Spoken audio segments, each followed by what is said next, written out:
hari ini di mini seriesnya Pakar, dan kali ini kita akan belajar bersama-sama tentang bagaimana merekrut dan menyeleksi kandidat yang kita butuhkan di organisasi kita, ya. Sebelumnya perkenalkan dulu, nama saya Silvanus Hardianto, biasa dipanggil Ivan. Saya baru 18 tahun belajar HR dan sampai hari ini juga masih belajar. Jadi nanti kalau misalnya ada Bapak Ibu yang juga punya pengalaman yang mau dibagi, silakan sekali, dan saya akan sangat senang sekali juga untuk bisa belajar dari Bapak Ibu begitu ya. Saat ini saya pengamen keliling, jadi ya training fasilitator di beberapa lembaga begitu ya.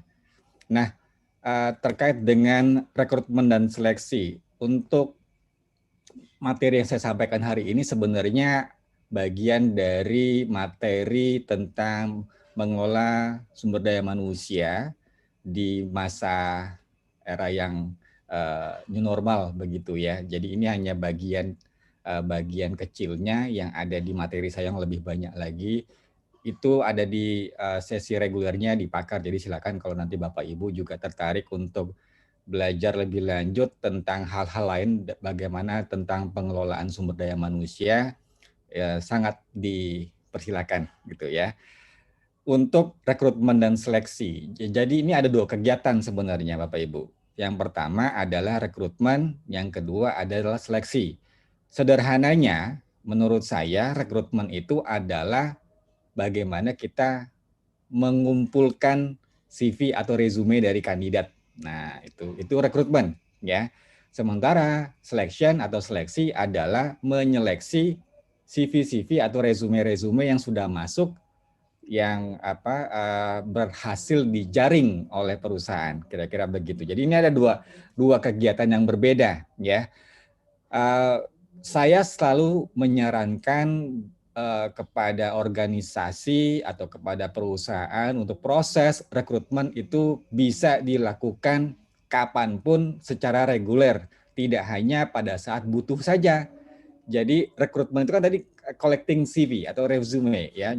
Jadi bisa dilakukan misalnya kalau dulu saya di tempat saya bekerja, saya menyampaikan kepada tim saya yang di tim rekrutmen untuk setidaknya dalam seminggu mereka berhasil mendapatkan 1 sampai 2 CV yang dianggap baik gitu ya, sesuai dengan posisi-posisi yang kita butuhkan.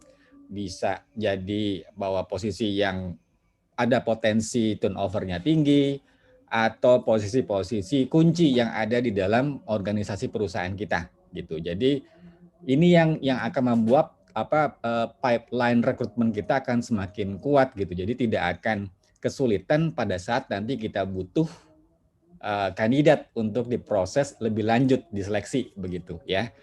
Ini saran yang selalu saya sampaikan kepada semua organisasi yang saya temui gitu, untuk melakukan proses rekrutmen itu secara reguler, tidak hanya pada saat butuh saja. Begitu nanti organisasinya butuh, tinggal cek di database kita, apakah kita punya kandidat yang memang sesuai dengan kualifikasi yang sedang dibutuhkan. Lalu diproses lebih lanjut dan diseleksi melalui rangkaian-rangkaian tes yang kita lakukan. Begitu. Nah, untuk rekrutmen dan selection sendiri, ini mindset yang pertama kali harus kita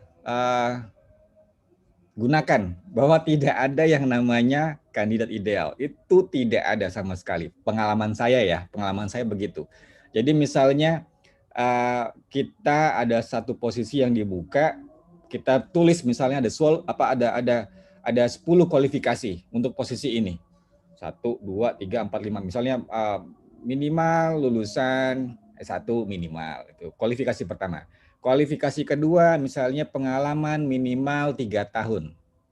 Kualifikasi ketiga mampu berkomunikasi dengan baik.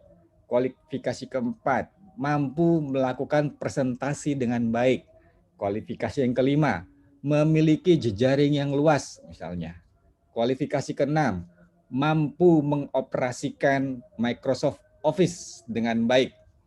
yang ketujuh, dan seterusnya. Itu misalnya ada 10 kualifikasi. Dari semua CV yang masuk, pengalaman saya sih jarang sekali yang ada 10-10-nya gitu ya.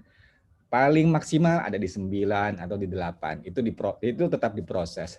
Jadi ini juga yang akan membuat kita dalam proses seleksi juga bisa cepat move on gitu.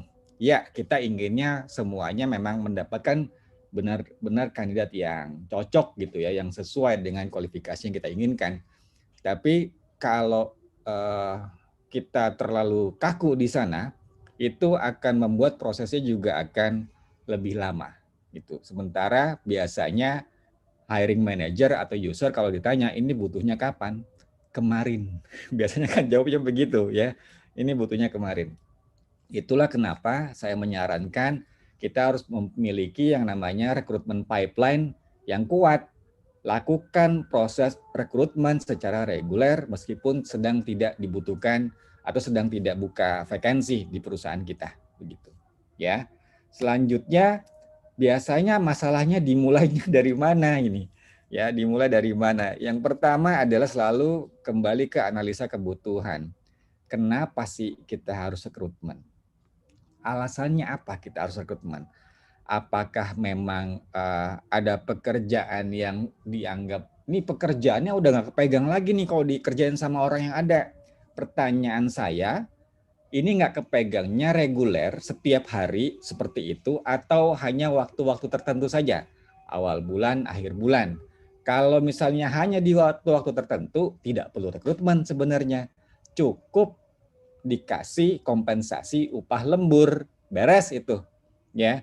Tapi kalau memang terjadinya rutin setiap hari, bahwa ini pekerjaannya sangat banyak sekali, dan kembali kalau saya akan tanya lagi, emang nggak kepegangnya itu bagaimana sih ya? Lalu apakah kita sudah pernah melakukan analisa beban pekerjaannya?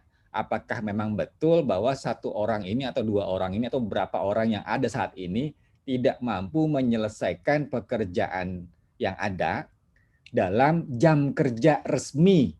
Nah, ini harus kita perhatikan dalam jam kerja resminya perusahaan. Ya, kalau memang faktanya demikian, mungkin bisa dipertimbangkan untuk melakukan rekrutmen gitu. Karena yang harus dipertimbangkan juga, yang harus dipikirkan bahwa setiap keputusan untuk rekrutmen itu ada risiko dan nilai investasi yang harus kita hitung. Jadi nggak bisa asal-asalan. Kalau kita punya struktur organisasi di setiap perusahaan gitu ya, ada kotak-kotak gitu ya. Pernah nggak kita berhitung satu kotak itu nilainya berapa? Paling minimal kan gaji bulanannya dia dikali 12 kalau dia misalnya ya katakanlah mau dia PKWT atau PKWTT 12 bulan gitu ya.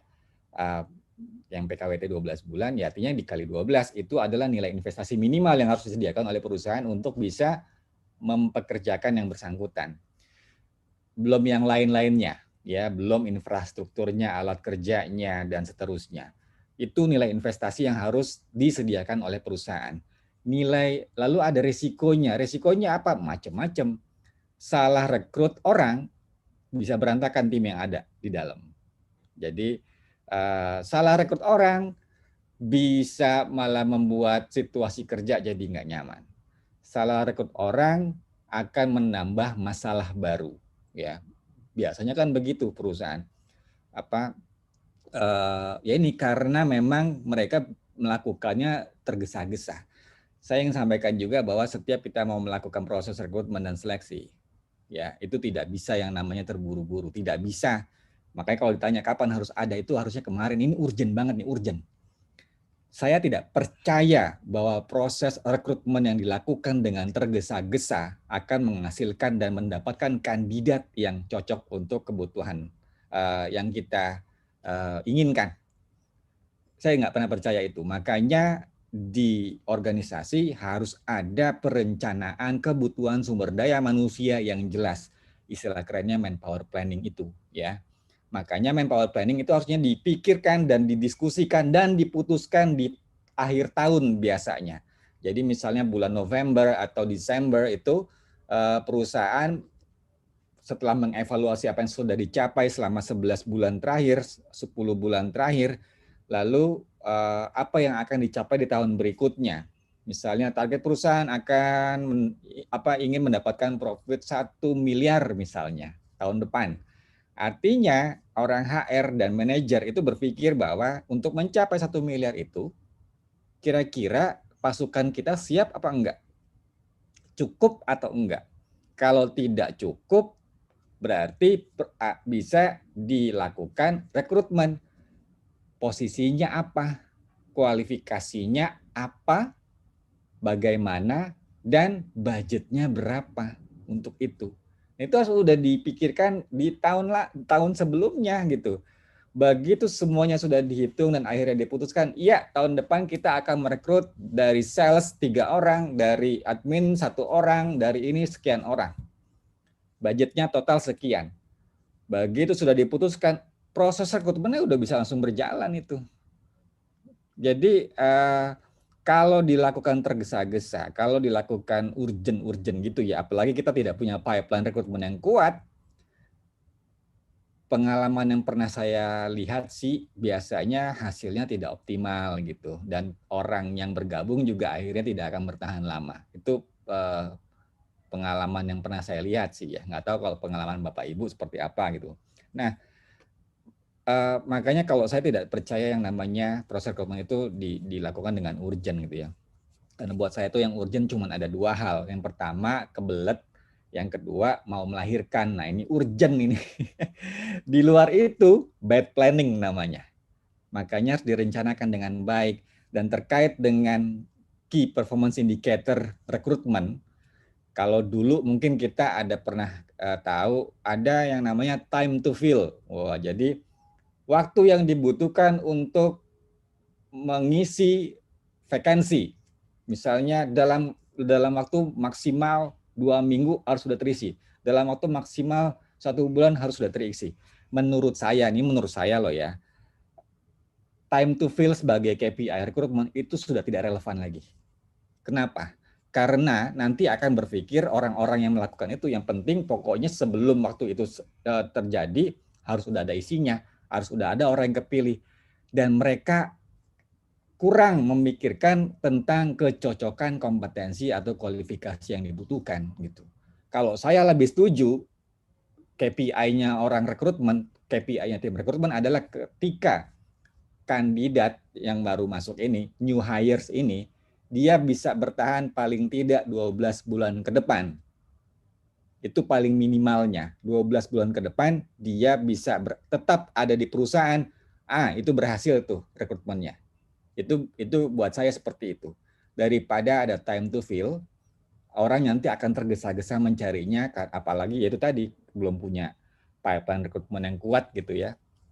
Buru-buru cari orang, pokoknya yang penting udah ada KPI-nya sudah tercapai. Ya ini mungkin bisa dipertimbangkan oleh Bapak Ibu juga gitu ya. Tapi silakan kalau punya ide yang lain. Yang kedua adalah job description. Mulainya dari job description. Tadi kalau udah tahu kenapa kita harus rekrutmen gitu ya, alasannya harus solid, kita harus tahu tuh kenapa harus rekrutmen. Mungkin ada alasannya juga yang ini Pak, soalnya titipan dari owner. Ya kalaupun titipan ownernya juga harus paham tadi tentang kotak itu ada nilai investasi dan risikonya. Selama mereka sudah paham itu nggak ada masalah. Dan tetap harus dilakukan proses rekrutmennya sesuai dengan SOP yang ada. Itu jangan dilangkahi itu. Dan pastikan orang yang dibawa masuk ke dalam itu juga dia paham. Dan dia harus jaga reputasi orang yang membawa. Apalagi bawaannya owner, jangan mentang-mentang gitu. Karena akan menjadi presiden yang buruk dan itu akan menghancurkan organisasi. Pelan-pelan ataupun cepat gitu ya. Nah yang kedua adalah job description. Siapa yang bikin job description? Ya hiring manajernya, usernya, bukan orang HR atau tim rekrutmen. Orang HR atau tim rekrutmen itu bisa memberikan referensi, tapi bukan orang yang membuat job description. Ini harus dipahami dengan baik. Karena yang tahu persis apa yang akan dilakukan oleh orang yang akan direkrut adalah atasannya. Ya, dia itu butuh orang untuk membantu pekerjaannya si atasan ini. Apa yang harus dibantu? Nah, itu kan yang tahu kan cuma atasannya. HR atau tim rekrutmen itu bisa memberikan referensi untuk template-nya, silahkan. Tapi yang membuat harus usernya. Jangan mau kalau disuruh oleh mereka untuk ya udah deh lo aja yang kerjain, nanti gue lihat. Nggak bisa seperti itu. Ini yang harus disadari juga oleh para manajer. Para manajer itu memang semestinya adalah HR manager bagi timnya gitu ya. Dan ini juga saya sampaikan alarm buat para praktisi HR, segeralah belajar hal baru yang lain gitu ya, karena HR itu akan hilang dari organisasi. Ya jadi harus benar-benar bersiap gitu ya, apalagi kalau kerjaan HR kita banyak sekali di bidang administrasinya ketimbang hal-hal yang strategis. Siap-siap aja nanti akan hilang dari organisasi. Itu ada departemen HR-nya itu hilang. Itu sudah terjadi di perusahaan saya dulu yang terakhir. Jadi udah nggak ada kami departemen HR. Dan lalu HR-nya kemana? HR-nya dipaksa untuk menjadi konsultannya organisasi. Makanya harus paham tentang finance, harus paham tentang marketing, sales, promosi, digital marketing, semua halnya harus bisa dipelajari dengan baik oleh tim HR. Sehingga benar-benar ketika organisasi tadi misalnya kita mau ada target 1 miliar 1 tahun ke depan, HR-nya itu konsultannya akan berpikir kira-kira bagaimana, apa yang bisa kita lakukan, sumber daya yang kita miliki seperti apa, dan rekomendasinya bagaimana untuk mereka kemudian punya opsi untuk mengambil keputusan atas hal itu, gitu ya. Jadi job description-nya harus disiapkan oleh user. Lalu selanjutnya budget. Nah, untuk budget rekrutmen sendiri itu ada 2. Yang pertama cost per hire. Cost per hire itu adalah seluruh nilai investasi termasuk biaya yang dikeluarkan untuk merekrut. Itu cost per hire istilah kerennya ya, bahasa dari sananya itu. Jadi bukan budget rekrutmen, nah bukan itu, tapi istilah kerennya tuh cost per hire, yaitu semua investasi yang dibutuhkan untuk merekrut, membawa orang masuk ke dalam di sebuah posisi gitu ya. Yang kedua, budget posisinya berapa harga posisi tersebut di pasar. Nah, gitu. Berapa harga posisi tersebut di pasar? Taunya dari mana harga posisi? Kita bisa cari referensi besaran gaji. Ini saya mau kasih lihat. Ada dokumen namanya ini Indonesia Salary Guide. Ini tahun 2020. Menurut saya masih relevan juga angka-angkanya di kondisi 2021 ini. Nah, sebagai orang HR, ya apalagi Anda business owner, Anda harus paham nih, dan saya sangat menyarankan kalau ketemu dokumen kayak begini, ini informasi yang ada di sini tuh dibaca juga gitu. Karena bisa jadi informasi yang ada di sini itu akan punya dampak kepada bisnis kita. Di sini ada kelihatan bahwa bagaimana daya beli masyarakat, tren di human capital economic development-nya seperti apa di Indonesia dan seterusnya itu. Sehingga disinilah tadi fungsi HR sebagai konsultannya organisasi itu akan kaya, akan referensi, sehingga pada saat ditanya oleh top manajemen kita paham begitu, dan kita juga bisa memberikan perspektif dari sisi HR begitu. Nah, dokumen ini berisi beragam posisi dari beragam industri dan beragam besaran gajinya. Ini sebagai contoh untuk industri banking and finance, untuk retail and corporate banking, itu ini ada contohnya account officer, lulusan S1, pengalamannya 2 sampai 5 tahun, itu angkanya dimulai dari 7 sampai 11 juta. Nah, ini bisa kita jadikan referensi gitu. Ya, untuk kita menentukan berapa harga posisi yang mau kita tawarkan kepada kandidat.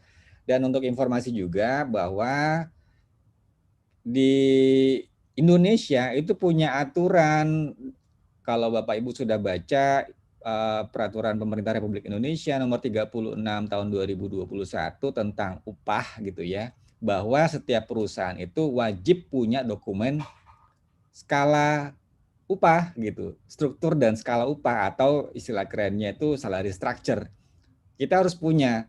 Kalau kita punya itu akan memudahkan kita juga untuk pada saat kalau kita mau melakukan rekrutmen, ya.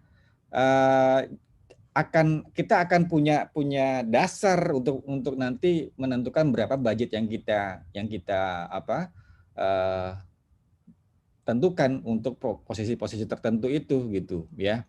Nah, saya mau kasih lihat contoh skala upah yang ada nih, yang udah coba saya bikin. Sebentar ya.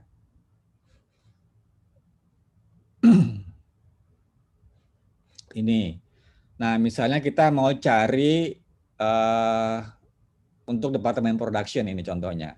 Untuk posisi jabatannya adalah staff. Ini semuanya ada definisi. Staff itu adalah minimal misalnya lulusan D3 dengan pengalaman 2 tahun minimal atau S1 pengalaman 0 misalnya. Angkanya dimulai dari 5,7. Ini contoh aja ya, ini contoh ya. Dimulai dari angkanya 5,7 gitu. Lalu di setiap ini minimum, ada midpoint, ada maksimum. Ini rentang gaji yang kita tentukan. Besarannya ini rentangnya 20%. Ini kalau kita rendahin akan berubah tuh angkanya. Tuh kira-kira begitu ya. Jadi berapa dari sini ke sini itu ditentukan dari rentang gaji, rentang persentasenya ini. Ini contoh yang paling sangat sederhana ini ya, tapi bisa digunakan juga. Nah, untuk yang minimum itu ada definisinya, midpoint ada definisinya, maksimum ada definisinya juga. Ini setiap ini tuh ada definisinya. Jadi pada saat kita mau cari lulusan D3 pengalaman 2 tahun, itu berarti mulainya dari sini nanti. Yang ini yang akan kita tawarkan nanti pada saat kita offering kepada kandidatnya. Kalau ada orang yang lulusan S1 pengalaman sudah 5 tahun mendaftar juga dan kita cocok nih, mungkin dia akan mulainya dari sini. Di sini mungkin yang di midpoint adalah dia lulusan S1 dengan pengalaman yang tadi gitu, atau D3 pengalamannya lebih banyak gitu. Jadi memang ada hal yang harus dikompensasi gitu ya. Semoga kebayang ya. Jadi kalau kita sudah punya salary structure ini, kita akan gampang dalam menentukan berapa budget untuk posisi yang sedang kita buka itu ya. Itu tentang referensi. Nah, kalau tadi saya sampaikan bahwa kita punya salary guide gitu ya, ada dokumennya dan tadi ada contoh bahwa untuk industri banking itu angkanya rata-rata dimulai dari 4,5 sampai 5 juta gitu ya. Itu yang level paling bawahnya itu level. Dan biasanya kan mereka minta lulusannya S1 dengan 0 pengalaman atau fresh grade lah. Nah, sementara mungkin di perusahaan kita lagi mencari misalnya tenaga finance gitu ya. Tenaga finance, nggak apa-apa. Kualifikasinya sama, misalnya lulusan S1 0 pengalaman dari sarjana accounting gitu ya. Sarjana ekonomi jurusan akuntansi gitu. Nah, kita kasih angkanya sama gitu dengan yang tadi di banking, industri banking misalnya katakanlah bank ABC yang udah terkenal, udah punya nama gitu ya. Sementara kita perusahaannya belum terkenal nih. Lalu kita membuka lowongan pekerjaan dengan angka yang sama. Kira-kira kandidat itu akan pilih dia mendaftar di bank yang sudah terkenal atau di perusahaan kita? Kira-kira. Ya, ini aja udah jadi PR sendiri gitu. Kita tawarin angka yang sama aja, mereka masih kebanyakan akan memilih perusahaan yang memang sudah punya nama begitu. Apalagi kalau kita bayarnya di bawah itu gitu. Kadang-kadang nih perusahaan saya perhatikan juga dia bikin kualifikasinya kayak pengen cari orang paling hebat sedunia gitu ya. Tapi dia nggak sesuaikan dengan kemampuan dia dalam memberikan gajinya. Nah, ini harus diperhatikan gitu. Jadi jangan sampai kita pengennya kualifikasinya tinggi tapi kita nggak mampu bayar. Karena menurut saya begini, dalam mencari kandidat, buat saya perusahaan itu pilihannya cuma ada 2. Satu, mau cari yang bagus, atau yang kedua, mau cari yang murah. Oh Pak, ada kok yang bagus dan murah. Mungkin ada. Tapi pertanyaan selanjutnya, kira-kira orang ini akan bertahan berapa lama di perusahaan kita sampai akhirnya dia sadar bahwa dia dibayar murah, dibayar dengan di bawah harga pasar gitu. Nah ini kan juga sebenarnya akan kerugian buat perusahaan ketika dia nanti keluar gitu. Ada apa namanya pekerjaan yang harus diulang kembali dalam mencari kandidatnya. Dan dua-duanya ini bukan benar salah gitu ya. Maksudnya ketika memang strategi perusahaan saat ini mau berlari kencang, tidak ada pilihan lain selain mencari kandidat yang bagus. Ada konsekuensi angka di sana. Ya, mampu nggak perusahaan? Kalau memang saat ini perusahaan punya cukup waktu untuk membangun untuk develop orang, silakan cari yang murah. Nggak ada masalah, tapi ada konsekuensi Anda harus mau investasi waktu untuk melatih mereka sampai kompeten, baru dikasih pekerjaannya. Ini kita seringnya minta kualifikasi yang tinggi gitu ya, udah direkrut, nggak dilatih, lalu dikasih target yang mungkin buat mereka itu nggak masuk akal. Buat kita mungkin masuk akal, buat mereka orang yang belum pernah punya pengalaman kerja, lalu dikasih target sedemikian rupa tanpa dibekali, wah ini ya repot. Akhirnya apa? 3 bulan nggak achieve target, keluar. Lalu perusahaan melakukan hal yang sama lagi, rekrut lagi, dilakukan hal yang sama lagi, 3 bulan nggak achieve lagi, keluar lagi, dan begini terus yang dilakukan perusahaan. Ini yang menurut saya perusahaannya agak-agak gimana gitu ya, karena kok udah tahu dengan pola yang seperti itu, hasilnya akan seperti itu, tapi tetap diulang sama perusahaannya. Ini saya nggak tahu cara berpikir perusahaan seperti itu bagaimana gitu. Kalau udah tahu cara yang ini dilakukan tidak efektif, tidak efisien, tidak optimal, harusnya kan dicari cara lain. Itu logikanya kan begitu ya. Tapi banyak sekali perusahaan yang dia udah tahu hasilnya begitu, tetap dilakukan pola yang sama gitu ya. Ya anyway, ini referensi saja untuk bagaimana kita menentukan besaran posisi gitu ya untuk budgeting. Dan prinsipnya dalam rekrutmen itu juga adalah pasti sudah pernah mendengar istilah if you pay peanut you will get monkey.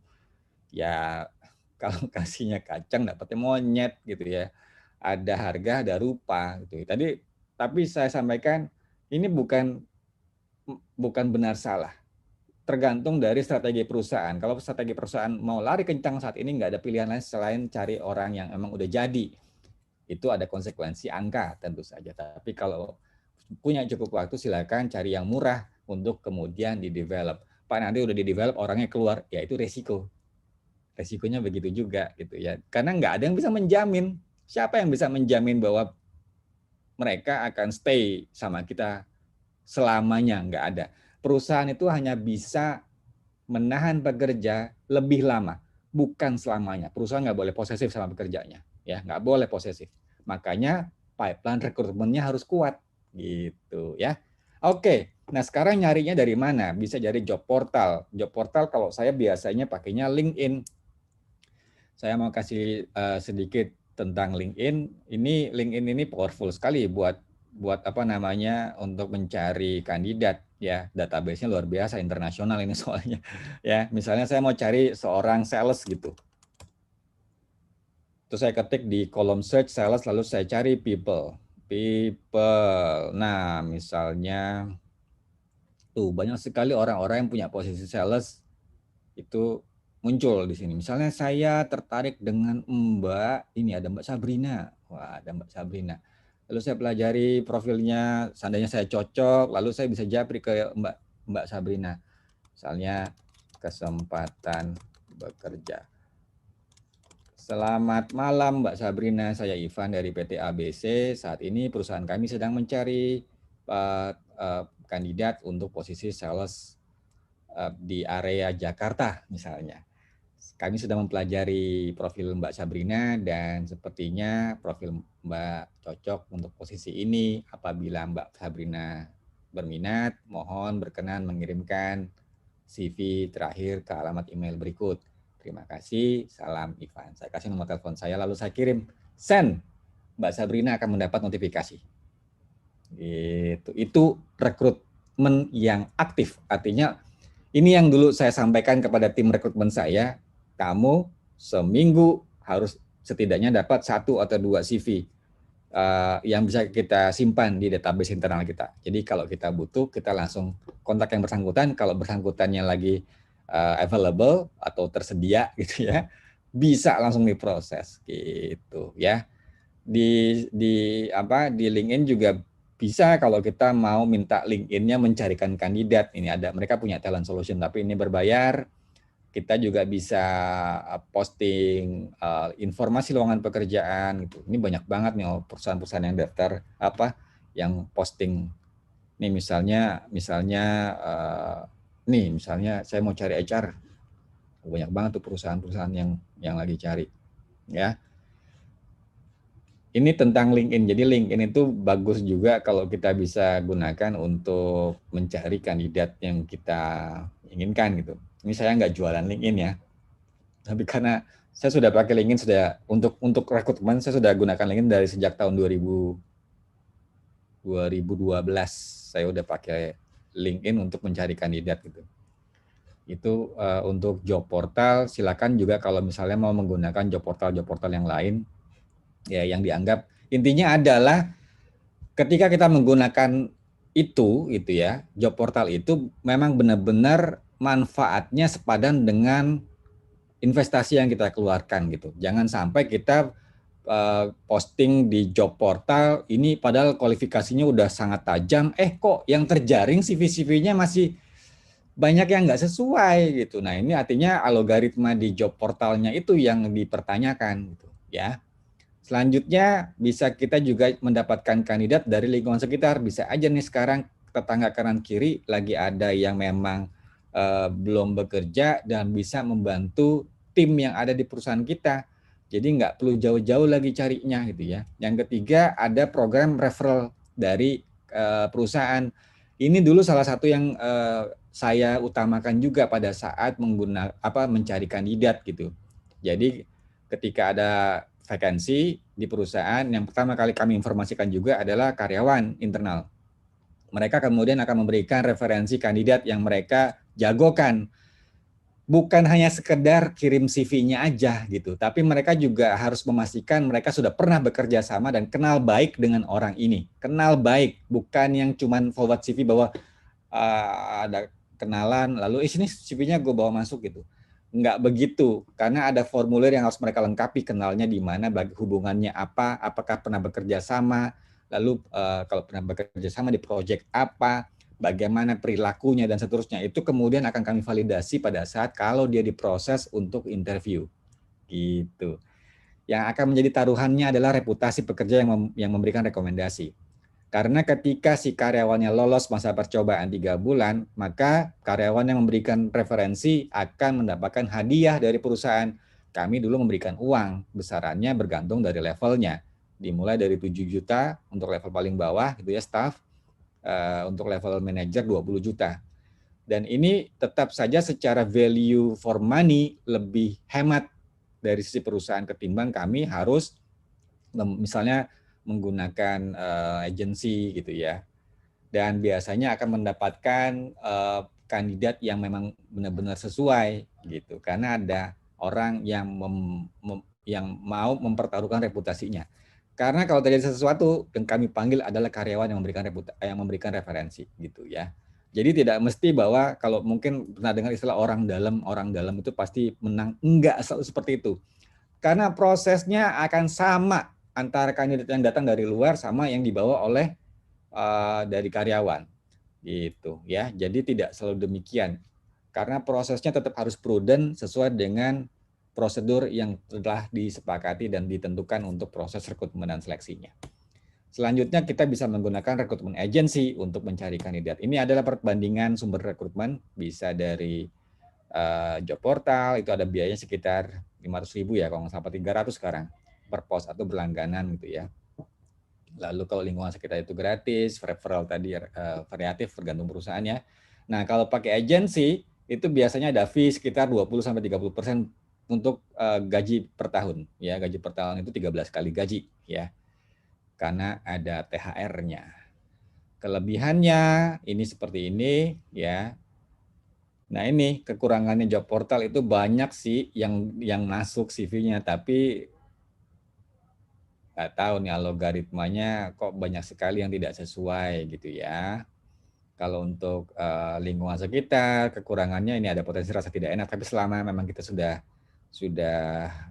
komunikasi dengan jelas di depan bahwa ya ini bukan karena kita kenal atau gimana, kalau ada masalah ya salah gitu ya. Kalau untuk referral, nah ini biasanya memang mendapatkan pengalaman saya, mendapatkan kandidat yang lebih terjamin. Dan secara tidak langsung, ketika ada karyawan yang memberikan rekomendasi kepada orang lain untuk bekerja di perusahaan tempat dia bekerja, engagement pekerja tersebut sudah dianggap tinggi kepada perusahaan atau pekerjaannya gitu. Karena dia bangga untuk ngajak orang masuk bergabung gitu ya. Ada juga soalnya pekerja yang ada temennya mungkin nanya, di tempatmu ada kerjaan, gue kerja dong tempat, oh jangan kerja tempat gue deh, nggak enak pokoknya. Ada yang kayak gitu juga kan soalnya ya.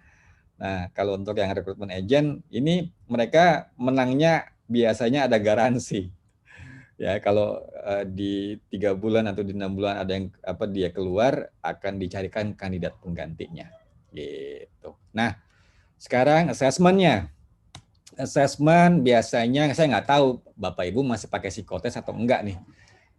Seandainya Bapak Ibu masih pakai psikotes internal, maksudnya dilakukan in-house gitu ya, pastikan Bapak Ibu punya psikolog yang sudah terdaftar oleh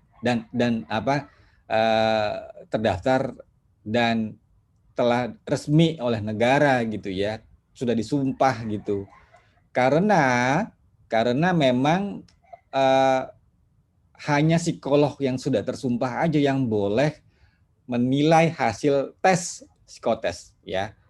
Kalau yang belum tersumpah itu meskipun dia bisa dan benar, dianggap tidak sah itu sebenarnya. Jadi hati-hati, dan itu akan berdampak pada reputasi perusahaan. Mungkin Bapak Ibu ada yang beli software atau apa gitu ya, yang tinggal isi itu lalu ada skornya.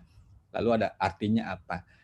Ya bisa aja lakukan itu, tapi sebenarnya untuk psikotes sudah ada aturannya juga bahwa yang boleh menerjemahkan, menganalisa, dan membuat kesimpulan atas hasil psikotes itu hanya psikolog yang sudah terdaftar oleh negara ya. Pilihan lainnya ya dilakukan dengan pihak ketiga gitu ya, dengan vendor yang bisa melakukan psikotes gitu. Nah, kalau saya sendiri terus terang aja sudah tidak melakukan psikotes dari tahun 2000 berapa ya? 2007 apa 2008 gitu. Kenapa? Saya berpikirnya begini Bapak Ibu, kalau kita datang ke toko buku ya, itu pasti ada rak buku yang isi buku-bukunya tuh cara cepat lolos psikotes atau tips-tips untuk lolos psikotes dan seterusnya.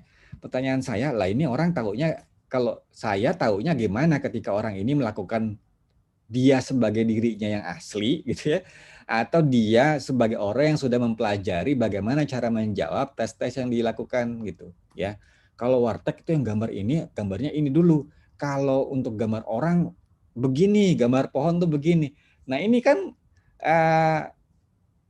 saya nggak tahu validasinya di bagaimana gitu ya. Ini preferensi saya, makanya saya tidak menggunakan psikotes lagi kecuali kalau memang pengen mengukur tingkat intelijensia gitu ya. Atau apakah kita pengen tahu juga kandidat ini ada potensi psycho atau enggak, itu silakan kalau misalnya mau dilakukan gitu ya. Makanya saya lebih sering langsung ke proses profiling. Ini lebih melihat personality, profil kandidat kepada profil posisi yang sedang kita buka gitu. Matching nggak kira-kira gitu. Biasanya saya pakainya di ISC, ada perusahaan juga pakai MBTI gitu ya. Bebas aja, gunakan yang benar-benar memang nyaman buat perusahaan Bapak Ibu gitu ya. Saya pakai di ISC karena menurut saya buat saya tuh mudah gitu ya, dan cepat, akurasinya juga cukup tinggi gitu. Dan saya juga sudah certified untuk itu. Ya MBTI saya juga sudah certified, tapi saya lebih nyaman menggunakan di ISC itu ya. Nah untuk yang technical skills ini juga jangan sampai tidak dites. Misalnya dia di CV-nya kita sedang mencari tenaga administrasi, di kualifikasinya kita membutuhkan orang yang mampu mengoperasikan Microsoft Excel ya, dan Microsoft Word dan Microsoft PowerPoint gitu ya. Harus dites, jangan ditanya bisa Excel, Bisa Pak, oh ya oke. Nggak begitu cara ngetesnya. Dites betulan, sediakan laptop gitu ya. Ini ada spreadsheet, silakan Anda salin waktunya sekian menit gitu ya. Dan berikan waktu yang sangat terbatas. Kita udah tahu misalnya ini waktunya 5 menit. Kita sudah tahu dalam waktu 5 menit pasti nggak selesai itu. Itulah kondisi di bawah tekanan. Gitu. Itulah kondisi di bawah tekanan. Cara ngetesnya tuh begitu. Bukan dimarah-marahin waktu interview gitu ya. Saya masih nggak masuk logika saya ketika ada orang HR atau interviewer dalam proses interviewnya itu suasananya dibuat tegang gitu ya, lalu sangat intimidatif gitu ya, dan menurut mereka itu adalah ngetes dalam kondisi di bawah tekanan. Nggak gitu caranya, ya, nggak gitu. Interview adalah proses pertukaran informasi, dan informasi bisa keluar dengan lancar ketika kondisinya nyaman. Dan ini kan bukan tes untuk tentara ya, mungkin kalau untuk tentara kayak begitu, mungkin saya nggak tahu juga gitu, tapi prinsipnya adalah informasi bisa dikeluarkan oleh kandidat ketika dia dalam suasana yang nyaman buat dia untuk berbicara gitu ya. Jadi jangan lupa nih technical skills-nya harus dites apapun posisinya. Misalnya dia sebagai sales, ya tes bagaimana cara dia berjualan gitu ya. Coba tawarkan sesuatu kepada saya gitu misalnya, terhadap apa. Misalnya dia jualan apa gitu, atau jualan produk kita, ini produk kita begini, coba Anda bagaimana pendekatannya kepada saya untuk menjual barang tersebut gitu. Harus dites, jangan tidak dites ya. Nah, ini contoh untuk profiling di ISC. Jadi di ISC itu ada 4 ya, ada 4 profil, ada dominance, influence, ada steadiness dan compliance. Ini hanya referensi saja. Silakan nanti Bapak Ibu googling lebih detailnya tentang di ISC. Nah, lalu setelah kita melakukan tes-tes tadi, ada profiling, ada technical, yang biasanya dilanjutkan adalah interview. Saya sangat menyarankan interviewnya ini berbarengan antara user dan HR-nya. Jadi jangan user dulu baru HR, atau HR dulu baru user. Ini yang bikin biasanya berantem. Ya, yang saya perhatikan, yang saya lihat tuh kayak begitu-begitu perusahaan yang melakukan ini terpisah-pisah. Ya Pak, soalnya kalau HR-nya udah oke, baru nanti ke user. Atau kalau usernya udah oke, baru nanti ke HR.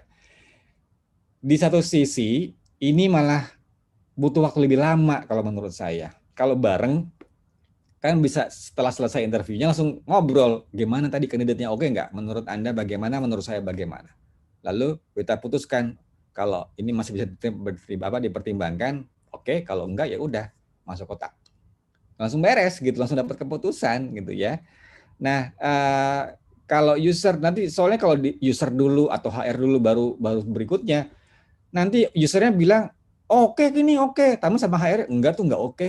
Nah, udah biasanya itu mulai muncul tuh nanti tuh. Ini akan menjadi potensi masalah juga. Atau dari HR-nya bilang enggak oke nih kandidat, padahal usernya ini yang dia tahu betul sama kandidat ini, dia kenal sama kandidat dan dia oke kerjanya. Tapi karena yang rekrut adalah karena yang interview HR-nya dulu, menurut HR-nya enggak nih. Entah apa parameternya gitu ya. Ini yang harus dipertimbangkan juga. Kalau saya lebih menyarankan bareng aja user sama tim rekrutmennya untuk interview gitu ya. Dan bergantung dari levelnya juga mungkin akan ada interview tahap 2 gitu ya. Tapi interview tahap 2 ini biasanya kalau yang interview tahap satunya udah oke, si director atau ownernya ini ngikut aja, cuma pengen tahu orangnya kayak apa gitu ya. Lalu bisa jadi mereka melihat hal-hal yang belum terlihat oleh user dan HR yang mungkin. Karena untuk proses interview ini juga jam terbang sangat mempengaruhi ya. Jangan pernah berasumsi bahwa manajer-manajer di perusahaan kita itu punya kemampuan interview yang baik. Nggak seperti itu. Fakta yang sering saya lihat, mereka nggak tahu apa yang harus ditanyain gitu ya. Ya karena posisinya manajer jadi dianggap udah pernah interview orang. Mungkin iya sudah pernah interview orang, tapi pertanyaan selanjutnya apakah dia paham betul bagaimana cara bertanya, bagaimana cara atau apa saja yang harus ditanyakan gitu ya. Itulah kenapa penting sekali kita membekali para manajer kita, para user kita juga bagaimana mereka melakukan interview dengan baik dan benar gitu ya. Dan jangan pernah asumsi deh. Pasti kalau asumsi biasanya salah gitu ya. Nah, yang selanjutnya jangan lupa untuk lakukan reference check, minta 3 kontak, email dan telepon untuk verifikasi data. Apa yang mereka tulis di dalam CV mereka. Karena saya juga pernah mendapati ada kandidat yang dalam CV-nya menulis bahwa dia posisinya manajer, padahal setelah di cross check di perusahaannya, terakhir dia posisinya asisten manajer. Ada yang kayak begitu. Jadi hati-hati juga. Dan kalau terjadi perbedaan informasi, verifikasi ulang lagi. Termasuk juga cek media sosialnya. Apakah kandidat ini postingan-postingannya gimana? Selalu keluh kesah, maki-maki, marah-marah, nyala-nyalain sesuatu, merasa paling benar, atau ya gitulah model-model yang seperti itu. Nah silakan budaya perusahaan Bapak Ibu bagaimana gitu? Apakah merekrut orang yang begitu atau bagaimana? Silakan. Kalau ya intinya adalah jangan sampai kita mendapati kandidat yang yang salah gitu aja sih, yang nggak sesuai dengan apa yang kita butuhkan. Kalau kandidatnya tidak punya media sosial gitu ya, ya silakan diverifikasi bagaimana caranya agar memastikan bahwa orang ini tidak misterius. Itu aja sih kalau buat saya. Jangan merekrut orang misterius. Karena saya punya pengalaman nggak enak di sana gitu ya. Jangan pernah merekrut orang misterius. Jadi kalau memang apalagi sekarang gampang banget itu ya, googling aja namanya apa yang keluar itu ya. Reference check ini penting sekali. Lalu selanjutnya adalah interview. Nah untuk interview informasi yang digali adalah kompetensi. Kompetensi itu terdiri dari keahlian, pengetahuan, pengalaman dan juga perilaku. Lalu validasi CV tadi. Tanya apa yang dia tulis itu beneran nggak dia seperti itu. Karena seringkali juga ada orang yang mungkin CV-nya dibuatin atau ya itu tadi ngaku-ngaku, validasi CV-nya. Nah, lalu termasuk gali tentang potensi kemampuan masa datang gitu. Apakah orang ini punya kemampuan untuk memimpin? Apakah orang ini punya kemampuan yang lebih dalam menganalisa sesuatu? Mungkin perusahaan punya proyek di masa depan sudah dalam rencana dan kayaknya bisa jadi orang ini cocok untuk menjadi salah satu bagian orang yang terlibat di proyek tersebut gitu ya. Nah, informasi personal yang relevan dengan pekerjaan juga bisa digali. Contohnya apa? Hobi. Dari hobi akan kelihatan orang ini menghabiskan waktu luangnya biasanya ngapain. Dari hobi biasanya juga akan kelihatan profil perilakunya seperti apa. Orang yang hobinya mancing biasanya kan orangnya santai, easy going, status quo gitu ya. Pokoknya santuy abis gitu ya. Orang yang hobinya filateli, masih ada nggak ya kira-kira yang hobinya filateli sekarang? Ngumpulin perangko itu kan biasanya orang-orangnya sangat teliti, menghargai hal-hal yang kecil, ya, gampang baper juga, ya. Nah ini dari sini kan kelihatan yang hobinya fotografi biasanya suka akan keindahan dan kreatif dan seterusnya. Itu bisa digali, ya. Nah hindari pertanyaan terkait dengan informasi personal yang tidak relevan dengan pekerjaan. Apa contohnya? Sudah menikah atau belum? Terutama untuk yang wanita. Ini menurut saya pertanyaan yang sangat tidak relevan tapi masih suka ditanyakan oleh rekruter. Lalu termasuk pertanyaan ada rencana mau hamil apa enggak? Ada rencana menikah atau enggak? Kenapa sih kayak begitu ditanya? Itu diskriminasi loh ya. Enggak Pak, soalnya nanti kalau dia menikah lalu dia keluar kan kita itu tadi kalau kita punya pipeline rekrutmen yang kuat, kita nggak pernah khawatir dengan hal itu, gitu ya. Dan menikah hamil itu hak azazi, nggak boleh itu sebenarnya ditanya, nggak boleh. Dan Indonesia sudah meratifikasi undang-undang anti diskriminasi, termasuk dalam pekerjaan. Itu nggak boleh sebenarnya, termasuk kualifikasi dalam informasi lowongan pekerjaan. Dibutuhkan pekerja wanita, itu aja sebenarnya udah nggak boleh. Usia maksimal sekian itu nggak boleh gitu ya, nggak boleh karena nggak relevan dengan emang kenapa kadang-kadang tuh kita membatasi untuk mendapatkan kandidat yang cocok oleh kualifikasi yang kita tentukan sendiri. Kita bilang dibutuhkan wanita maksimal usia 35 tahun. Ada orang sebenarnya dia itu paling cocok untuk posisi itu, tapi usia 36. Yang rugi siapa itu? Perusahaan kalau menurut saya sih. Ya. Jadi ya kalau masih belum bisa total hilang diskriminasinya, kurang-kurangin deh saran saya ya. Jangan kita membatasi untuk mendapatkan kandidat yang benar-benar sebenarnya cocok buat posisi di perusahaan kita oleh hal-hal yang kita tentukan, yang kita sendiri juga nggak tahu maksudnya apa. Seringkali kita nggak tahu tuh kenapa sih kita tentukan maksimal 36 tahun. Enggak Pak, soalnya manajernya usia lebih muda, nanti nggak enak. Loh, memangnya kenapa? Kan sudah ada job desk yang jelas, tanggung jawabnya apa. Penuhi itu yang kita akan ukur. Gitu ya. Buka pikiran kita lebih luas dan ambil yang esensial gitu ya. Jangan hal-hal yang kita sendiri belum bisa memastikan bahwa hal itu akan terjadi gitu. Itu menurut saya kerugian buat kita sendiri gitu ya. Kerugian juga buat perusahaan. Lalu pertanyaan terkait dengan politik juga hindari itu, mau 01, 02, 03, 016 kayak apa segala macam, nggak ada urusannya dengan pekerjaan. Termasuk juga yang terkait dengan SARA, ini tidak boleh gitu ya. Itu terkait dengan interview, dan ini adalah contoh pertanyaan terkait perilaku yang biasanya saya tanyakan. Bagaimana pendapat Anda tentang korupsi, termasuk korupsi waktu? Ya, apa yang Anda lakukan terhadap pekerja yang korupsi? Termasuk korupsi waktu. Mungkin ada pekerja, dia mungkin tahu, ngelihat ada temannya yang melakukan korupsi atau atasannya melakukan korupsi. Apa yang kira-kira dia akan lakukan gitu ya. Lalu ceritakan pengalaman Anda ketika berada dalam situasi di bawah tekanan misalnya. Lalu sikap apa yang Anda harapkan dari seorang atasan? Kan usernya ada tuh. Ini juga bisa jadi feedback buat dia. Kalau dia direkrut nanti, dia punya ekspektasi apa? Bagaimana dia ingin diperlakukan oleh atasannya, gitu ya. Hal-hal apa yang harus ditingkatkan dari diri Anda agar bisa berkinerja lebih baik? Apa yang Anda lakukan jika mendapatkan perintah yang Anda tahu itu melanggar hukum? Nah, ini biasanya saya tanya-tanyain yang kayak begini nih, ya. Pengen tahu orang ini standing point-nya seperti apa terkait dengan hal-hal ini, gitu ya. Nah, sekarang sudah banyak juga perusahaan yang melakukan video call interview gitu ya. Yang harus kita lakukan pada saat kita melakukan video call interview, pertama siapkan kebutuhan infrastrukturnya, tentukan platformnya mau pakai apa, Zoom, Google Meet, Microsoft Teams, Skype, apapun itu ya.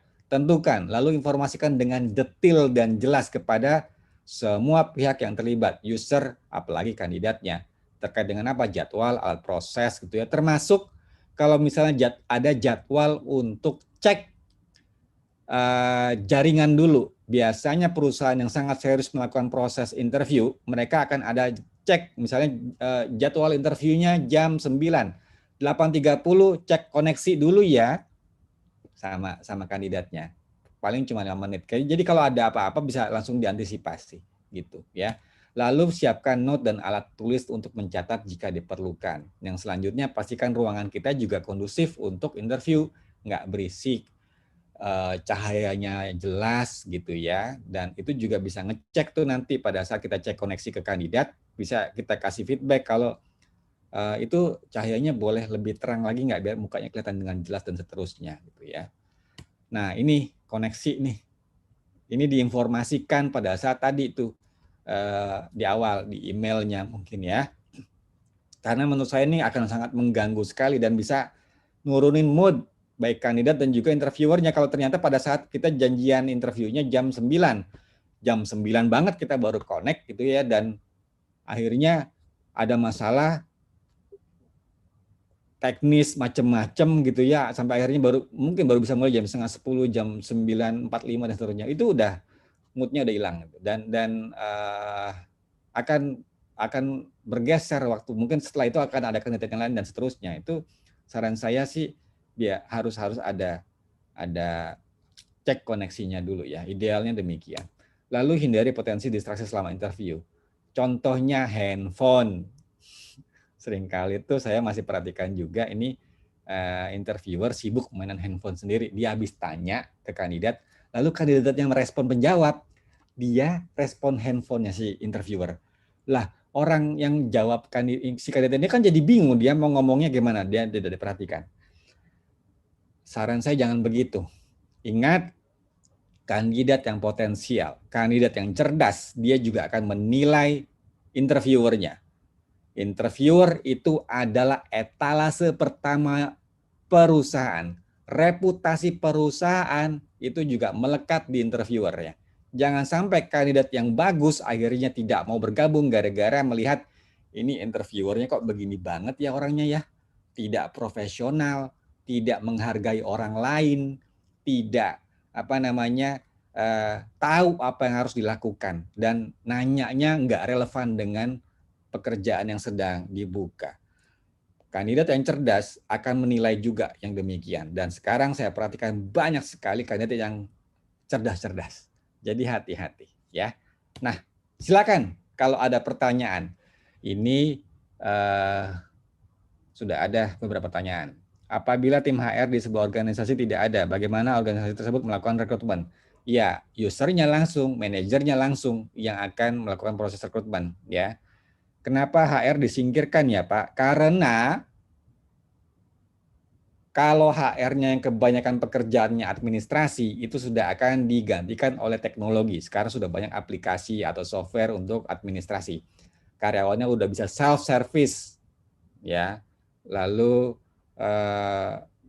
terkait dengan, ya itu tadi, banyak perusahaan juga sudah menerapkan semua manajer adalah HR manager bagi timnya. Semua kegiatan HR itu dari proses manpower planning sampai terminasi dilakukan oleh manajernya masing-masing. Ini sudah banyak dilakukan oleh perusahaan-perusahaan. Jadi siap-siap ya buat Bapak Ibu yang saat ini masih di HR gitu ya. Apalagi kalau HR-nya banyak sekali mengerjakan administrasi, ya bersiaplah gitu. Saya udah bicara seperti ini dari tahun 2014 ya kepada teman-teman HR saya. Siap-siap dan terjadi banyak sekali apalagi saat pandemi ini banyak sekali perusahaan yang akhirnya pekerjaan-pekerjaan HR itu bisa dilakukan oleh manajernya langsung atau bahkan di outsource gitu ya. Sudah banyak juga kan perusahaan-perusahaan outsource untuk payroll dan seterusnya dan itu dilakukan langsung oleh bank misalnya. Udah banyak perusahaan yang menerapkan hal yang demikian. Ini buat semuanya. Ya. Jadi sering-sering bertanya kepada diri sendiri, apakah pekerjaan yang saya lakukan hari ini tahun depan itu masih ada apa enggak? 3 tahun lagi masih ada apa enggak? 5 tahun lagi masih ada apa enggak? 10 tahun lagi masih ada apa tidak? Gitu ya. Sehingga kita biar bisa bersiap gitu. Caranya bersiap gimana? Belajar. Belajar hal baru. Belajar apapun yang itu bisa dan akan dibutuhkan di masa depan. Gitu, ya. Saya sering mempunyai backup calon karyawan untuk posisi tertentu. Namun pada saat posisi tersebut vacant, kandidat yang sudah ada sudah tidak available lagi. Bagaimana menyiasatinya? Ya nggak apa-apa. Backupnya jangan cuma satu. Makanya tadi saya sampaikan ke tim rekrutmen saya dulu bahwa 1 minggu minimal 1 atau 2 CV. Bayangkan dalam 1 bulan dapat berapa itu? Minimal kan 4 atau 5 untuk 1 posisi loh itu, ya. Setahun dapat berapa tuh? Banyak. Masa iya nggak ada yang available sih? Ya, itu cara kita membuat pipeline rekrutmen agar solid pipeline-nya. Ada rekomendasi rekrutmen and selection test yang recommended, yang kekinian juga mungkin soft skill dan hard skill. Ini kaitannya dengan upaya pemenuhan saya selaku orang rekrutmen. Kalau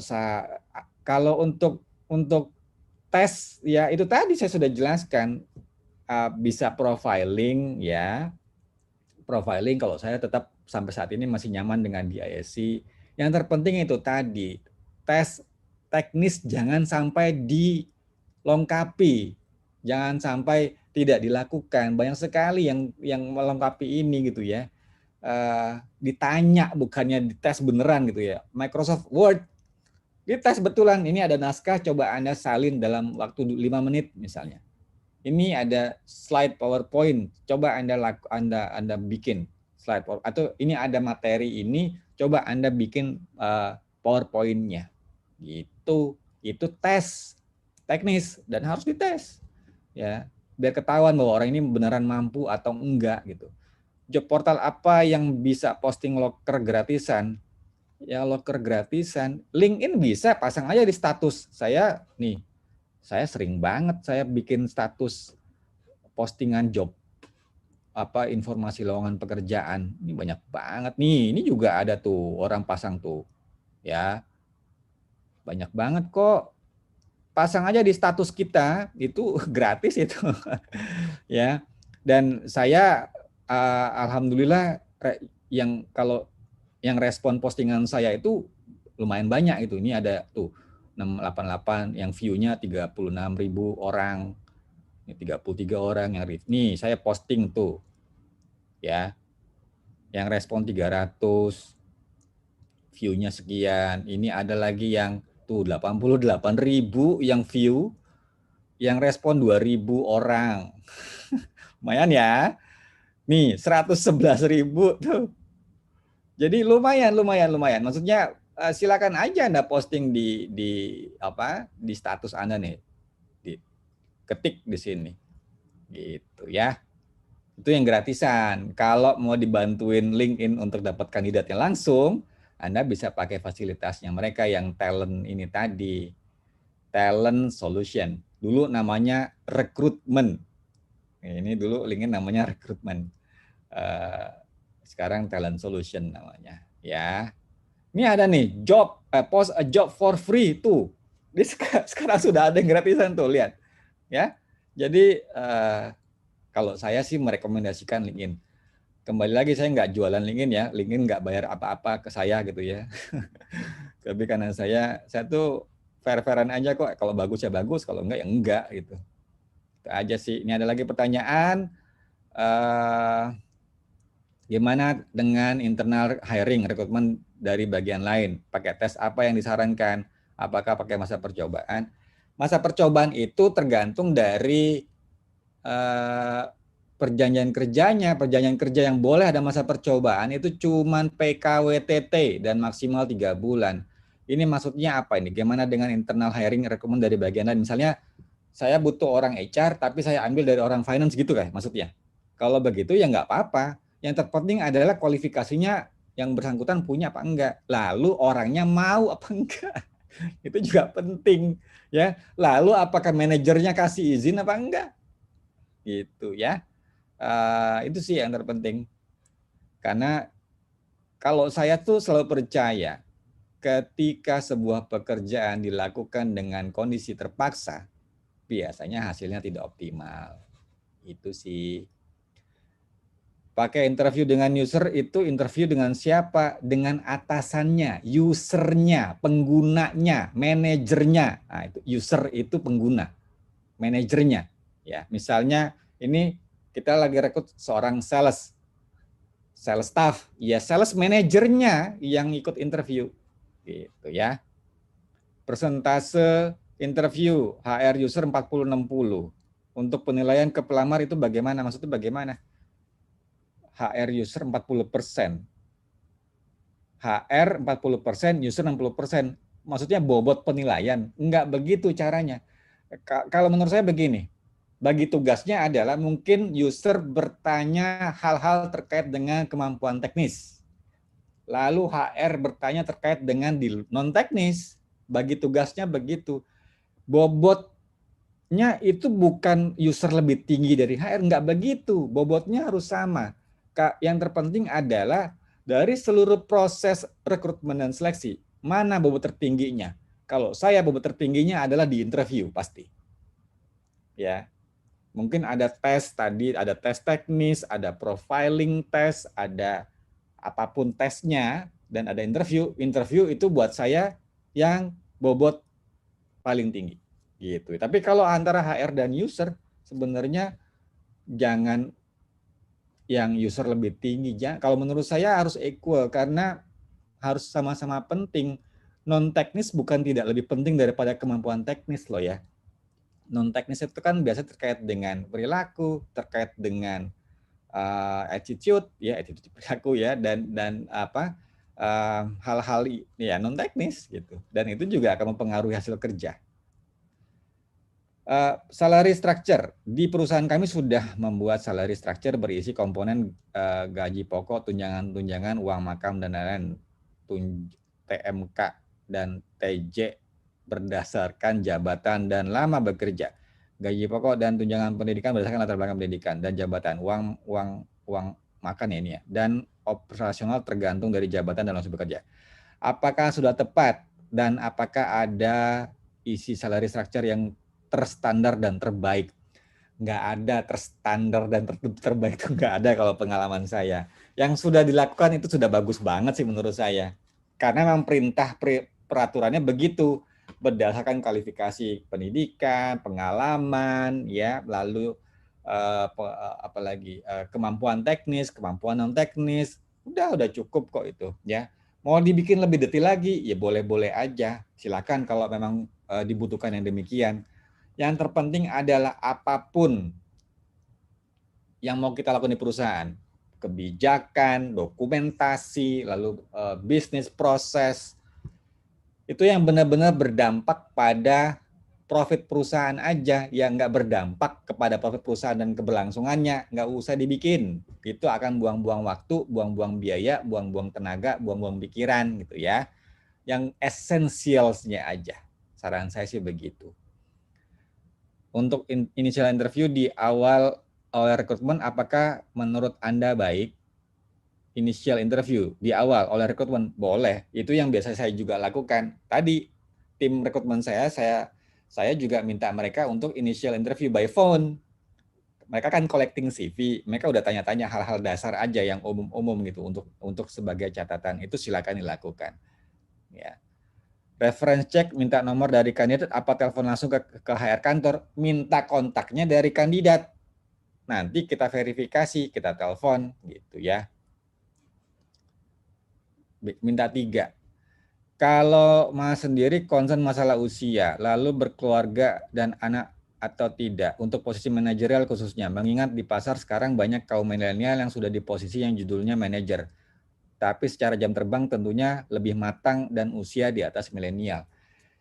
Buat saya usia itu nggak masalah, yang penting yaitu tadi jam terbang. Kalau memang kita mau cari manajerial, sekarang nggak usah manajer. Milenial sekarang jabatannya CEO, founder, co-founder. Kan begitu kan? Ya. Salah nggak? Enggak, bebas-bebas aja. Dan terserah perusahaan juga mau kasih judul apa untuk jabatannya. Yang terpenting adalah ketika kita menentukan bahwa ini ada posisi misalnya manajer, kualifikasi yang dibutuhkan apa sih? Misalnya di job desk-nya kan harus jelas dong. Ada posisi misalnya HR manager. Tujuan dari posisi ini apa? Ringkasan uraian jabatannya apa? Tugas sehari-harinya apa? Ya, lalu indikator keberhasilan bahwa orang ini mampu melakukan tugas-tugasnya ini apa saja. Dan untuk bisa mencapai itu semua dibutuhkan kualifikasinya apa? Misalnya minimal lulusan apa? Lalu pengalaman minimal 7 tahun. Itu kita sebutkan. Ketika ada orang yang usianya mungkin di bawah itu, kan dia tidak akan punya kualifikasinya, berarti bukan umurnya kalau saya ngelihatnya, kualifikasi pengalamannya. Kita butuh jam terbang kan, ya. Jam terbang minimalnya berapa untuk posisi manajer di tempat kita misalnya. Kita butuh yang orang minimal jam terbangnya 10 tahun pengalaman kerja, total pengalaman kerja ya. Total pengalaman kerja, bukan 10 tahun berada di manajer. Kalau 10 tahun berada di manajer, total pengalamannya dia bisa udah belasan tahun, bahkan udah puluhan tahun, bisa aja kayak begitu kan. Tapi kita butuh total pengalaman dia bekerja berapa untuk bisa duduk sebagai seorang manajer di tempat kita. Kan nggak mungkin kalau yang usianya 25 tahun udah pengalaman 10 tahun. Gitu kira-kira. Itu secara otomatis akan mengeliminir sendiri gitu ya. Tapi poin yang ingin saya sampaikan adalah jangan kita jadikan usia sebagai kualifikasi karena menurut saya tidak relevan. Menurut saya loh ya, dan itu kan sebenarnya emang nggak boleh.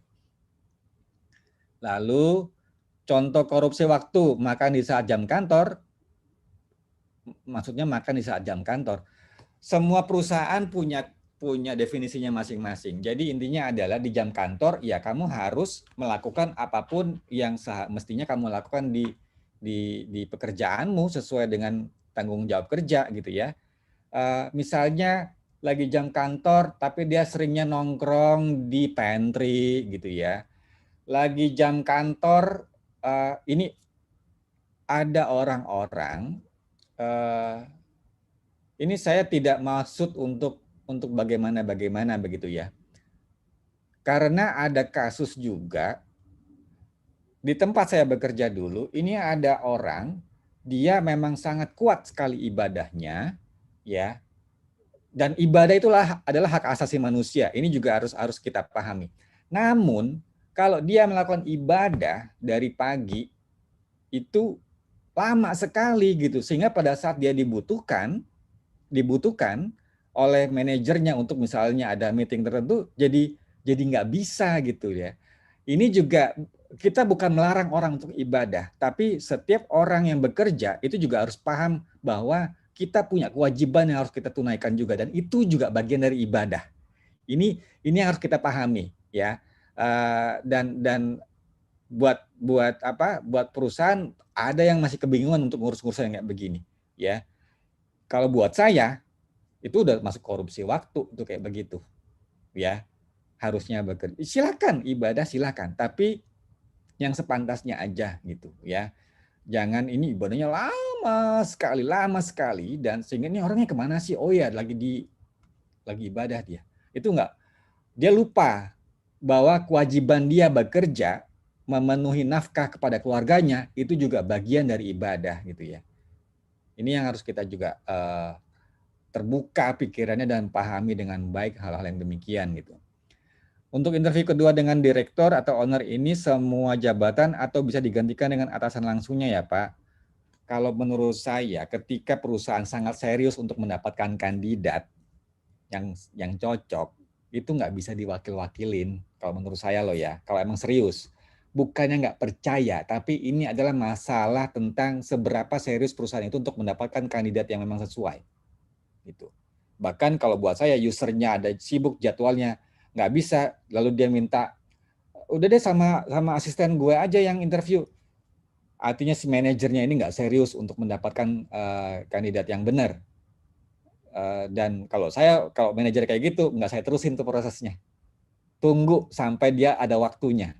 Sampai benar-benar dia sendiri yang mau. Karena nanti jangan sampai ketika kandidatnya sudah oke semua segala macam, dia bilang, kok ini kayak gini ya, banyak alasan. Itu manajer yang nggak sadar peran, ya. Manajernya kurang ilmu loh kalau menurut saya kayak begitu, ya.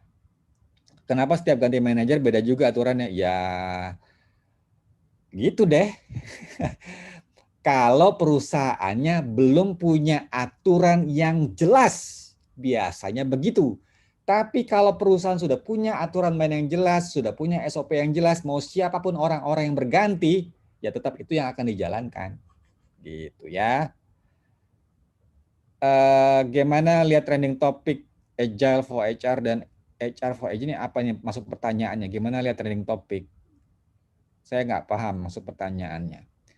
Ada rekomendasi, oh ya by the way nama saya Ivan bukan Adit. Ada rekomendasi referensi sumber untuk mempelajari MBTI atau DISC lebih dalam, tinggal googling aja MBTI atau DISC Indonesia, Jakarta, banyak nanti ketemu ya. Dulu di Pakar ada sesi untuk DISC 2 hari sama saya, tapi karena ada pandemi jadi nggak bisa. Soalnya itu memang harus ketemu langsung, maksudnya akan ada tesnya langsung juga dan bagaimana cara mentabulasi itu semua ya. Bagaimana cara meningkatkan followers di LinkedIn? Aktif posting, aktif berjejaring, aktif memberikan respon gitu ya. Apabila kita bertanya terkait alasan resign dari perusahaan sebelumnya, apakah perlu digali lebih sedalam mungkin alasan resignnya, misalnya kejadian yang membuat resign. Kalau memang dirasa perlu silakan, tapi juga jangan sampai akhirnya jadi terlalu investigatif, nggak penting gitu ya. Hati-hati juga gitu. Karena bisa jadi dia ada masalah nggak enak sama sebelumnya, tapi akan kelihatan kok ya. Nah ini ketika kita sudah punya jam terbang yang tinggi, biasanya vibranya kandidat itu akan terasa sama kita, kalau orang ini nih sebenarnya ngomongnya bener apa enggak sih gitu ya. Itu akan kerasa loh sebenarnya ya. Makanya kita juga sebagai recruiter, sebagai interviewer itu perlu banget belajar tentang profil, tentang bahasa tubuh, tentang raut wajah gitu ya. Itu bagus kalau kita bisa belajar itu juga, itu untuk pengayaan kita. Intinya apa sih? Intinya biar kita tidak salah pilih orang gitu ya. Karena resikonya sangat tinggi sekali. Apakah kandidat yang suka kutu loncat layak untuk dipertahankan, mengingat sepertinya ini tren generasi milenial? Buat saya ya, kutu loncat itu apa sih maksudnya? Kutu loncat itu sebentar di sini, habis itu keluar di sini. Pertanyaan saya adalah, ketika memang perusahaan sudah tidak mampu memberikan tantangan buat orang-orang yang seperti ini, ya orang ini akan pergi dengan sendirinya gitu loh. Ya, kita jangan berpikir kayak paradigma zaman dulu bahwa loyalitas itu dihitung dari durasi bekerja. Enggak, udah enggak begitu. Buat saya ya, ketika ada pekerja, misalnya dia cuma setahun di perusahaan, tapi dalam durasi setahunnya dia punya kemampuan 7-7-nya dia kasih di pekerjaannya dia, itu keren. Ketimbang orang yang durasi bekerjanya lama, tapi dia punya kemampuan 7, dia cuma kasih 4, cuma kasih 5. Dengan beragam alasan dan pembenarannya. Tuh ya. Artinya apa? Ketika si satu orang yang tadi satu tahun tadi dia udah kemampuan 7, udah selesai dan dia nggak ada mainan lagi, ya dia keluar. Sekarang tantangannya perusahaan bisa kasih apa, bisa kasih mainan apa ke yang bersangkutan, itu sih ya. Dan kalau buat saya kita juga jangan menghakimi generasi milenial lah, generasi ini yang begitu, generasi ini kita ngomongin generasi milenial sama aja dulu baby boomers ngomongin kita gitu loh. Sama aja, nggak ada yang berubah kok, nggak ada yang berbeda. Ini cuma memang zamannya aja berbeda, sekarang lebih teknologi dan seterusnya. Tapi sama aja, konteks itu sama pada saat kita baru masuk di dunia kerja. Saya by the way usia saya 44 tahun gitu ya. Saya masuk sebenarnya late millennials gitu. Ketika masuk, orang baby boomers ya mikirnya begitu kepada generasi saya gitu ya. Jadi nggak ada yang berbeda, dan menurut saya jangan kita ada dikotomi milenial ini. Jadi kalau milenial harus begini. Itu malah membuat kita jadi penghakiman sih kalau buat saya. Yang terpenting adalah bagaimana caranya organisasi tetap bisa bergerak, bisa berjalan ke depan, bahkan kalau bisa berlari dengan siapapun sumber daya yang kita miliki. Mau generasi apa kek ya, bisa tetap harus berada di dalam visi yang sama. Caranya bagaimana? Komunikasinya harus benar. Ya. Bagaimana doktrin perusahaan, value perusahaan itu juga harus melekat di setiap pekerjanya yang bekerja di perusahaan tersebut. Makanya jangan salah rekrut. Makanya rekrutmennya harus serius. Jangan cepat-cepat. Jangan interviewnya diwakil-wakilin begitu, ya. Kalau buat saya ketika ada orang yang keluar, pertanyaan pertamanya pasti akan saya tujukan kepada manajer. Kenapa dia keluar? Gimana hubungan kamu dengan dia? Lancar nggak komunikasinya? Itu dulu pasti yang saya akan tanya, yang saya akan kejar. Kalau itu nggak ada masalah, baru yang saya kejar adalah proses rekrutmennya. Cuman 2 itu masalahnya kok biasanya. Entah pada saat proses rekrutmennya nggak prudent, melakukannya asal-asalan gitu ya, yang penting dapat kandidat, atau memang manajernya kurang jago bagaimana mengelola timnya gitu ya. Itu pengalaman saya sih begitu, nggak tahu Mas Anang. Ya, masalah salary structure kok kayaknya masa kerja sudah sulit saat ini untuk dikorelasikan, ya dimasukkan menjadi faktor dalam salary structure. Soalnya di pasar utamanya tech basis, tech based ya. Saat ini di luaran salarinya sudah tinggi ya, dengan masa kerja yang tidak terlalu lama compare dengan karyawan kita misalnya. Gajinya bisa ditinggikan yang dari luar tadi. Iya, karena memang saat ini yang dibutuhkan adalah orang-orang yang mampu menguasai teknologi. Ini yang memang lagi jadi high demand di perusahaan-perusahaan, makanya mereka lebih mahal ya. Jadi orang-orang yang punya kemampuan IT saat ini memang lagi dicari, dan posisi-posisi administrasi itu lagi nggak banyak dicari dan banyak ditinggalin. Mereka lebih mending cari IT, cari programmer, lalu mereka bikin aplikasi untuk menggantikan pekerjaan-pekerjaan administrasinya secara otomatis. Itu. Jadi kalau yang tech base iya, karena mereka punya skills yang memang dibutuhkan saat ini gitu. Gitu ya. Oke. Ini Pak, Mas boleh Kevin. dipilih beberapa pertanyaan ya Pak, terakhir. Ya, ini pertanyaan terakhir. Ya, bagaimana mengatasi calon kandidat yang ambisius? Misalnya saat wawancara minta penawaran salari tinggi. Bagaimana mengatasi type kandidat tersebut? Menurut saya nggak apa-apa kandidatnya ambisius. Yang terpenting adalah kalau saya tanya, menurut kamu kenapa kamu pantas untuk dibayar segitu? Bisa nggak dia jawab itu dengan logis? Ya, kalau dia menjawabnya tidak logis, ya kan akan kembali lagi ke tadi, kalau kita punya salary structure, ya akan kembalinya ke sana kok gitu ya. Kalau mereka mau bergabung ya silakan, enggak ya nggak apa-apa juga gitu. Itu aja sih. Ya, dan sudah cukup kayaknya sesi kita malam hari ini. Terima kasih banyak atas belajar bersamanya dan pertanyaan-pertanyaan sudah masuk, dan mohon maaf kalau ada pertanyaan yang belum bisa terjawab. Sekali lagi ini hanya berdasarkan pengalaman saya saja. Kalau memang ada yang bisa diimplementasikan silakan, kalau dianggap tidak bisa ya nggak apa-apa juga sih. Ya, sekali lagi terima kasih banyak. Mohon maaf kalau ada kekurangan. Terima kasih. Sampai ketemu lagi kapan-kapan. Silakan kalau kita mau berkoneksi di LinkedIn. Kembali ke Studio 1 bersama Mas Kevin. Silakan Mas Kevin. Terima